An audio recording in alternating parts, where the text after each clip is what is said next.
बड़े बुजुर्ग कह गए, किसी भी काम को न तो लटकाना चाहिए, न भटकाना चाहिए, न ही उसे कल पे छोड़ना चाहिए। जिसे जिस काम को जिस समय करना है उसे उसी समय करके समाप्त कर देना चाहिए, वरना एक समय ऐसा आएगा कि आप अपनी ही जाल में फंस जाएंगे और बाद में सिर्फ तड़पने के अलावा और कोई काम नहीं रहेगा। नमस्कार, मैं संजीव सुमन और आप देखना शुरू कर चुके हैं न्यूज इंडिया लाइव। आखिर मैं ऐसा क्यों बोल रहा हूँ? यह आजकल भारत की सबसे पुरानी पार्टी कहे जाने वाली कांग्रेस के ऊपर सच्ची में फिट बैठता है।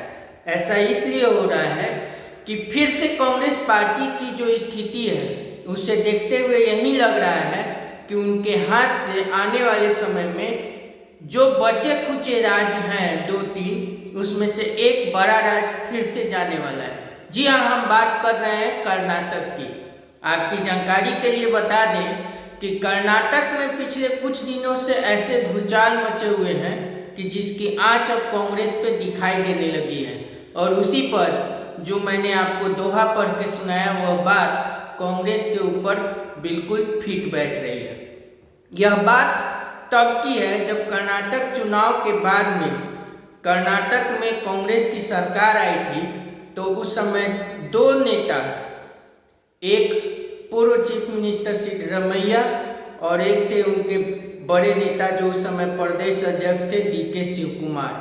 उन दोनों के बीच में एक समझौता कराया गया था, जो समझौता था कि 2.5 साल का मुख्यमंत्री। जी हाँ, जिन लोगों को नहीं पता है उनके लिए बता दें कि कांग्रेस अपने कर्नाटक में सरकार बचाने के लिए कहिए या फिर सरकार बनाने के लिए उन्होंने एक दाव खेला था। वह दाव यही था कि उस समय कर्नाटक के दो बड़े नेता सिद्धरमैया और DK शिव कुमार के बीच में उन लोगों ने ऐसा समझौता किया था कि वो समझौता अब उन्हीं के ऊपर भारी पड़ गया है। कहने का मतलब यह है कि जब कर्नाटक में गवर्नमेंट फॉर्म हुआ उस समय दिल्ली दरबार ने यह फैसला किया था कि सिद्धरमैया 2.5 साल के लिए और उसके बाद DK शिव कुमार 2.5 साल के लिए चीफ मिनिस्टर बनेंगे। यानी कि दोनों के बीच 50-50 का बातचीत हुआ था और उसी के बाद में वहाँ पे कांग्रेस ने सरकार फॉर्म किया। सरकार फॉर्म करने पर यह फैसला हुआ कि सबसे पहले सिद्धरमैया वहाँ के मुख्यमंत्री बनेंगे और उसके 2.5 साल के बाद DK शिव कुमार को सत्ता सौंप दी जाएगी। उस समय जब कर्नाटक चुनाव का रिजल्ट आउट हुआ था उस समय DK शिव कुमार कर्नाटक के प्रदेश अध्यक्ष थे कांग्रेस पार्टी के। दोनों के बीच समझौता हो गया और सरकार फॉर्म हो गई। सरकार फॉर्म हुई तो उस समय सिद्धरमैया ने, यानी कि जो सिद्धरमैया थे, उन्होंने अपने मन के अनुसार कैबिनेट का गठन किया। यहाँ तक कि विधानसभा, विधान परिषद के मतलब विधानसभा के स्पीकर से लेकर विधान परिषद के चेयरमैन तक सब वो अपने अनुसार बैठा है। लेकिन उस समय वे इतने कॉन्फिडेंस में थे जिसका फैसला अब जाके दिखाई दे रहा है। कहने का मतलब यह है कि उन्होंने अपने अनुसार पूरी कैबिनेट बना ली, अपने अनुसार विधान परिषद में अपने अनुसार अपने लोगों को बैठा दिए कि आने वाले भविष्य में कोई बड़ा गेम खेला जाए। और अब जब 2.5 साल से ऊपर हो चुका है या होने वाला है, तब सिद्धरमैया अपने लोगों के द्वारा यह बात वहाँ पे प्लांट कर रहे हैं कि ऐसी कोई बातचीत नहीं हुई है, मैं ही 5 साल तक चीफ मिनिस्टर सिद्धरमैया जी ही रहेंगे। ऐसा उनके लोगों के द्वारा रह के मीडिया में खबर प्लांट की जा रही है। और DK शिव कुमार जो अब वहाँ के उप मुख्यमंत्री हैं और साथ ही साथ वहाँ के मंत्री हैं, उन्होंने अब जिद पकड़ ली है कि जो फैसला सेंट्रल ने किया था उस पर काम किया जाए। उसी सब के बीच में अंदरूनी खबर आ रही है कि कर्नाटक कांग्रेस में लगभग 65 से 70 MLA ने विद्रोह कर दिया है और यह लगभग उतने संख्या है कि अगर ये सभी वहाँ सभी विधायक वहाँ से अगर ये लोग अगर इस पर मतलब विद्रोह को आगे बढ़ गया तो कर्नाटक सरकार संकट में आ जाएगी और सरकार गिर भी सकती है।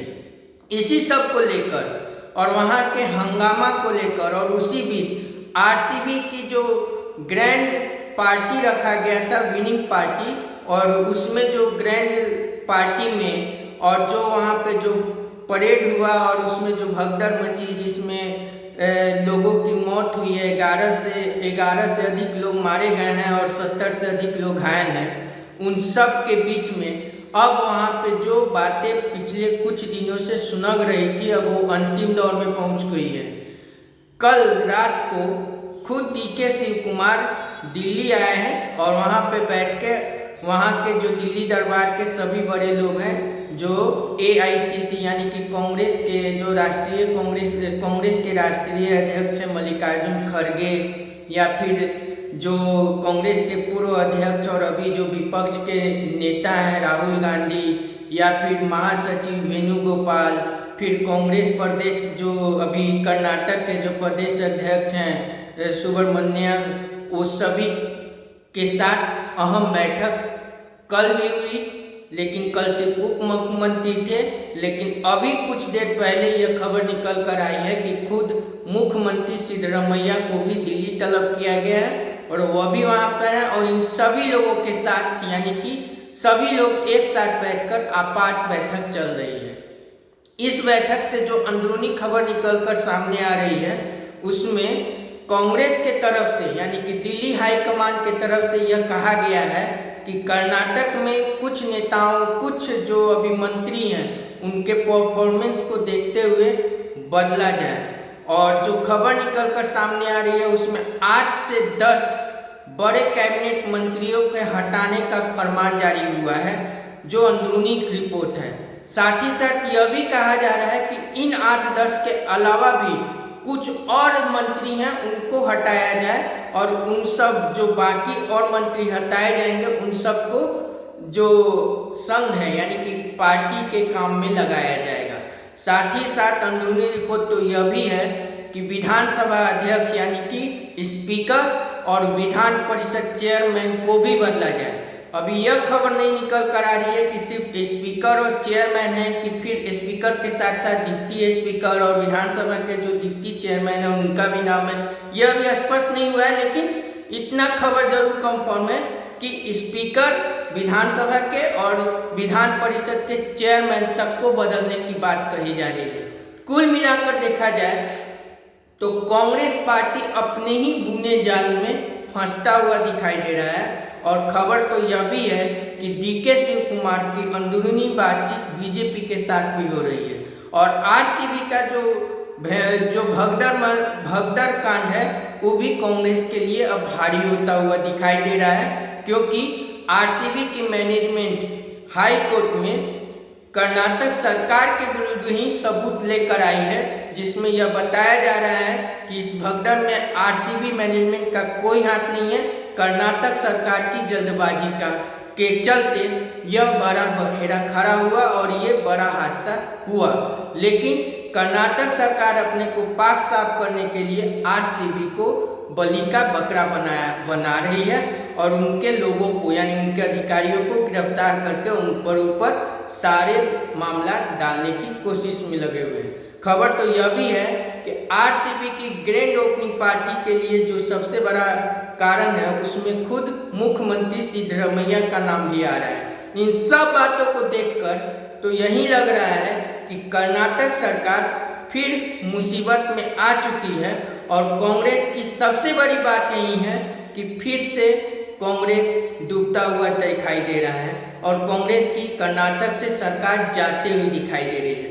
अभी हम इस खबर पर और विस्तृत जानकारी हासिल कर रहे हैं। जैसे कोई बड़ा अपडेट आएगा तो मैं आपको अपने अगले वीडियो में बताऊंगा। तब तक मुझे यानी संजीव सुमन को आज्ञा दीजिए। अगर आपको हमारा ये चैनल पसंद आया है और हमारा ये कंटेंट आपको पसंद आ रहा है तो आप हमारे चैनल न्यूज इंडिया लाइव को लाइक कीजिए, कमेंट कीजिए और चैनल को जरूर सब्सक्राइब कर लें, क्योंकि इस पर और सारे बड़े बड़े नोटिफिकेशन आते रहेंगे जो आप अगले वीडियो में देखेंगे। तब तक मुझे यानी संजीव सुमन को आज्ञा दीजिए। नमस्कार।